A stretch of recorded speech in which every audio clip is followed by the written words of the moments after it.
News Break. Balaod nun nga mo kontrolar sa pagpanagiya og iro og iring giduso sa konsiho. Giduso ni Committee on Education Chairperson Cecil Co ang balaod nun nga mo regulate o mo kontrolar sa pagbuhi og pagpanagiya og iro og iring. Nagkanayon si Honorable Cecil Co nga aduna nay nasudnong balaod nini ang Republic Act 9482 o gitawag nga Anti-Rabies Act of 2007. Apan aron sa tuyo nga mas mahimong epektibo pa ang maong Akta Republika, kinahanglang buhatan kini og lokal nga version. Gipasabot ni Honorable Cecil Co nga gawas nga mapanalipdan ang mga kabataan ug mga usamisnon sa maong balaodnon batok sa ribes. Malikayon usab nini ang mga disgrasya o aksidente sa kadalanan bunga sa laaw nga mga iro ug iring. Gipangamahan niya ang maong balaodnon aron sa tuyo nga mapalapnag usab kini gilayon ngadto sa Department of Education isip chairperson sa Committee on Education.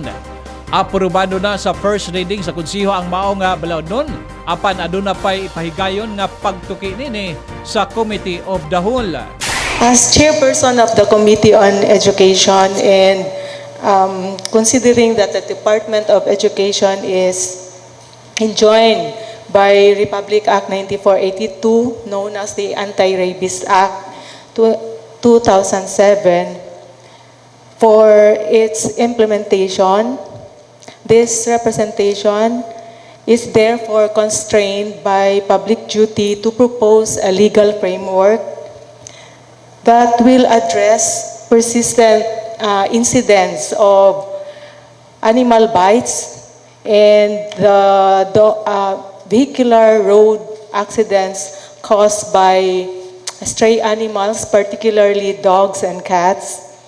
So with this, Madam Chair, I would like to propose an ordinance regulating the ownership and handling of dogs and cats in Asami City and be referred to for first reading and be referred to the following concerned committees: the Committee on Agriculture for Veterinary Services and Concerns, the Committee on Health for Public Health and Safety, and for Animal Bites Concerns and Treatments.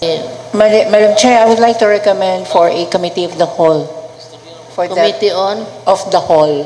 Yes. Since we have so many committees involved. Okay. Okay.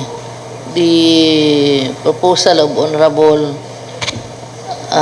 Suizo is granted. Noted, Madam Chair. One TV News Break.